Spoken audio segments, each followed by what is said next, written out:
As conflict exists within the Empire, a group of discontents have arisen, and the Emperor gathers his forces to deal with the matter. And though his personal bodyguards aren't always the most loyal individuals, the rebels are unable to obtain their services to overthrow the establishment. Instead, they will have to rely on their skills, resources, and determination. Guess the Praetorian Guard will only betray the Emperor when their personal interests conflict with their boss.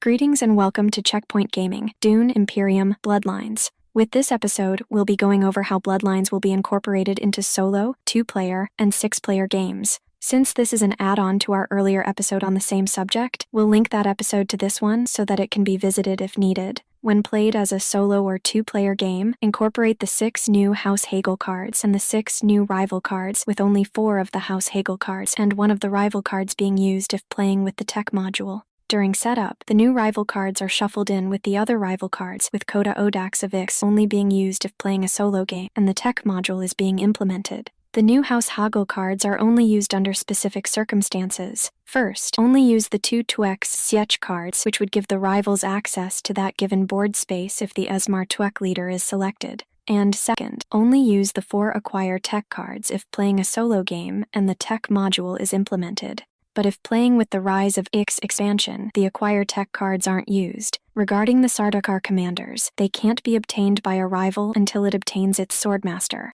Once obtaining it, the rival will be guided by the Streamlined Rivals game variant if the 2-player version is being played, thus seeing the rival sending one of their agents to a board space that has a Sardaukar commander and removing it from the game. But if the Streamlined Rivals version isn't implemented, then when a rival that possesses at least 2 Solari sends one of their agents to a board space that has a Sardaukar commander, it will spend said Solari to acquire the Sardaukar commander. And when deploying troops to a given conflict, the rival will always deploy a Sardaukar commander before deploying regular troops. Rivals will also never obtain Sardaukar commander skills. Instead, each Sardaukar commander that is deployed in a conflict will possess 4 strength. And when the conflict comes to an end, all Sardaukar commanders the rival controls and has deployed are removed from the game. When a rival places one of their spies into deep cover, it will place the spy on a faction observation post for the first available faction listed on its priority list, ignoring any opposing spies.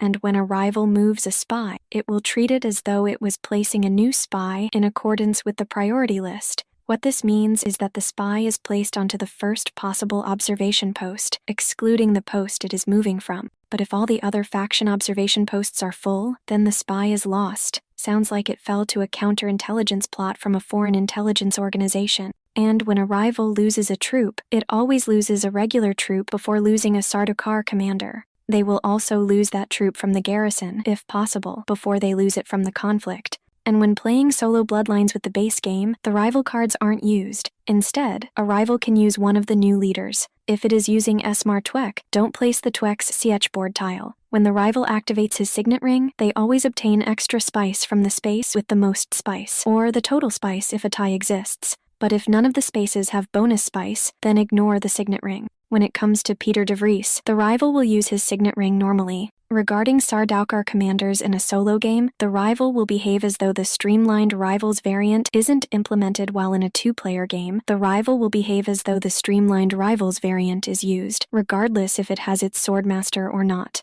If the tech module is being used in a solo game, then a rival will only be able to acquire tech tiles that are marked with a small House Hagal icon, which is in the lower right-hand corner of the card. But if playing a 2-player game, the rival will ignore the tech tiles altogether. If none of the face-up tech tiles possess this mark, then trash the tile from the largest stack and reveal a new one. But if multiple stacks are tied as being the largest stack, then trash the tile from the topmost stack. A rival also ignores the tech tiles until it obtains its Swordmaster. But once doing so, it will begin to hoard spice so that it can obtain tech tiles and not spend 7 spice for a victory point unless the current conflict card is a Conflict 3. When the Acquire Tech House Hagal card is revealed during a rival's agent turn, it will acquire the most expensive tech tile it can obtain at a discount of 1 spice. But in the case of a tie, they will go with the tech tile found in the topmost stack found on the Ixian embassy board. With Coda Odax of Ix, she can also acquire tech in the same way by using her signet ring.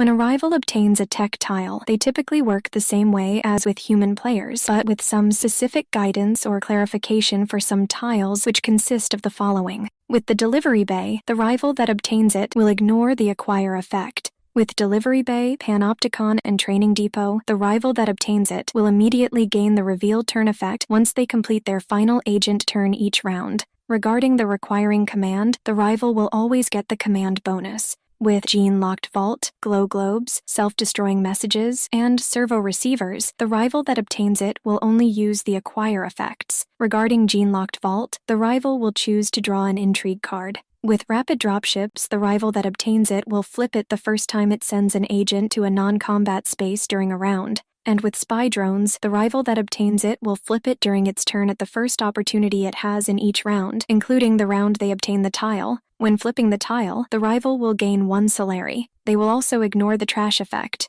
If the solo game incorporates the Rise of Ix, then the appropriate Rise of Ix House Hagal cards are used to determine when a rival obtains a tech tile, and the rival ignoring the tech tiles rule is still in play if they don't have their given Swordmaster. In a 6-player game, during setup, 5 Sardaukar commanders are placed onto the main board, 1 on each of the following spaces: Assembly Hall, Deliver Supplies, Gather Support, High Council, and Military Support. With the 6th Sardaukar commander, it is placed on the Sardaukar space found on the Emperor's board, which makes sense since they're essentially the Emperor's personal guards, while the 7th Sardaukar commander goes into the box. Regarding the Sardaukar commander skills, remove the 2 Fierce tiles. And since she has an unusual interaction with sandworms, Leet Kynes isn't recommended for a 6-player game. Beyond that, allies can be selected in any combination from the new and existing leaders. With Muad'Dib's recommended allies, they are Chani, Duncan Idaho, and Esmar Tuek. And with Shaddam Corrino IV's recommended allies, they are Count Hasamir Fenring, Gaius Helen Mohiam, and Peter de Vries.